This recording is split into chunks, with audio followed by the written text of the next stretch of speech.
आशीर्वाद रहा, जिसके चलते मैं इतना जल्दी रिकवर हुआ और इतना जल्दी से मैं ठीक होके अब सही पुनः आप लोगों के बीच में मैं फिर से अपनी उपस्थिति दर्ज करा पाया हूँ। और जब आया तो डॉक्टर मुझे कहा था कि अभी आपको कहीं पे भी फील्ड में नहीं आना है, जर्क से बचना है।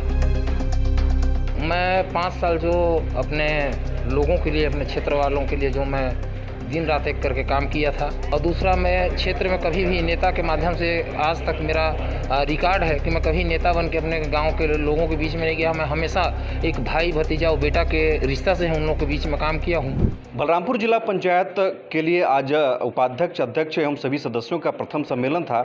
आपको बता दें कि आज हम एक ऐसे शख्स से बातचीत करने जा रहे हैं जिनकी जो कहानी है संघर्षों से भरी हुई है। अभी कुछ दिन पहले ही इनके घरों पर आपदा का पहाड़ टूटा था, इसके बावजूद इन्होंने हिम्मत नहीं हारी और हाल ही में इनका भी सड़क दुर्घटना हो गया था, लेकिन उसके बावजूद इन्होंने बिना प्रचार किए ही चुनाव जीत लिया और लगभग 33,000 वोटों से चुनाव जीता था। अभी वो वर्तमान में बलरामपुर जिले के जिला पंचायत के उपाध्यक्ष हैं। हम बात कर रहे हैं धीरज सिंहदेव से और इन्हीं से बात करेंगे कि कैसे रही आपकी ये पूरी कहानी, किस तरह से आपने चुनाव प्रचार पर ध्यान दिया और जीत करा पाए। और हम लोग का एक माननीय राम विचार नेताम जी और मेरा एक सड़क दुर्घटना में एक्सीडेंट हो गया था, सड़क दुर्घटना हुआ था, जिसमें काफ़ी चोट, मेरे को बहुत ज़्यादा चोट आई थी और सभी को चोट आई थी, लेकिन सबसे ज़्यादा चोट मेरे को ही उसमें आया था।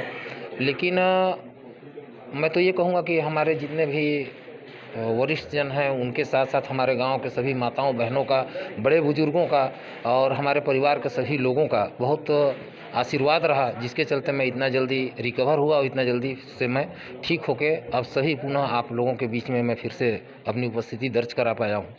तो कहीं ना कहीं मैं ये मानता हूँ कि जो हम लोग अच्छे रहते हुए जो काम अपने क्षेत्र में, अपने गांव के माताओं बहनों के लिए, बड़े बुजुर्गों के लिए, अपने युवाओं के लिए जो किया था, आज उन्हीं के दुआ व आशीर्वाद के चलते मैं इतना जल्दी ठीक होके वापस आया।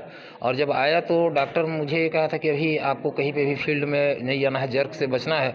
ये पूरे क्षेत्र में लोगों को पता चला तो वो खुद ये बोले थे कि आपको क्षेत्र में चुनाव प्रचार करने नहीं आना है। नहीं, मैं चुनाव में एक दिन भी चुनाव प्रचार के नाम से अपने घर से मैं बाहर नहीं निकला था।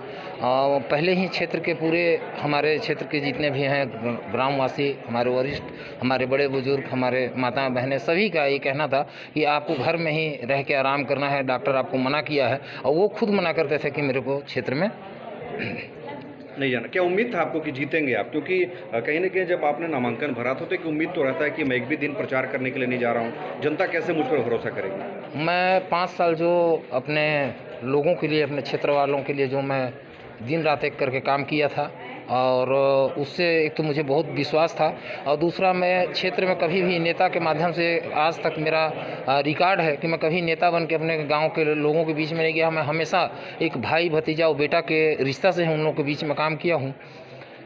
अभी आप उपाध्यक्ष बन गए हैं, आगे की क्या रणनीति, क्या सोच है आपकी? आगे की कुछ सोच ऐसा विशेष नहीं है। जो हम पार्टी ने मुझ पर विश्वास दिखाया है और जो मुझे उपाध्यक्ष का पद दायित्व संभालने का जो मौका मिला है, मैं उनके विश्वास में खरा उतरूंगा और मैं अपने क्षेत्र के हर उन तमाम लोगों के हित में मैं काम करूंगा और नए ऊर्जा के साथ और दुगनी ताकत के साथ उनके बीच में जाकर मैं काम करूंगा ताकि उनका जो परेशानी है, जो समस्या है, उसका मैं तुरंत निपटारा करा सकूं। अध्यक्ष उपाध्यक्ष के चुनाव हो रहा था, आप लोग तो उपाध्यक्ष निर्विरोध हो गए, लेकिन अध्यक्ष में कई तरह की विवाद की स्थिति भी हुई थी, एक नामांकन भी बागी तौर पर भर दिया गया था। तो इन विवादों और अटकलों के बीच क्या सामंजस्य बन पाएगा काम करने के लिए? बिल्कुल, वो तो नाराज़गी कुछ दिन के लिए रहती है, होता है, लेकिन अभी आपको देखने में भी मिला होगा कि माननीय सिद्धनाथ पैकरा जी हमारे वरिष्ठ हैं और बहुत सीनियर नेता हैं।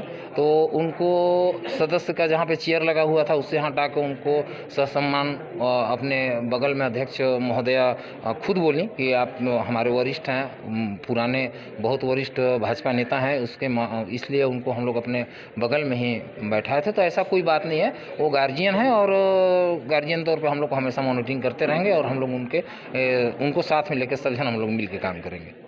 तो ये थे धीरज सिंह देव, जिनको आपने सुना और इनका साफ तौर पर कहना था कि जिस तरह से उन्हें मौका मिला है और जो गार्जियनशिप है, उनका कहना था कि विवाद और थोड़ा सा नाराज़गी रहता है, लेकिन उन सभी चीज़ों को दूर कर लिया जाएगा। लेकिन सबसे बड़ी बात कि पहले इनके बेटे का सड़क दुर्घटना में दुखद निधन हुआ, उसके बाद ये खुद सड़क हादसे का शिकार हुए, लेकिन उसके बावजूद इन्होंने हिम्मत नहीं हारी और आज जनभावना को देखते हुए ये उपाध्यक्ष बने हुए हैं और क्षेत्र का विकास करने का इनका मुख्य संकल्प है। अरुण कुमार सोनी, IBC 24, बलरामपुर।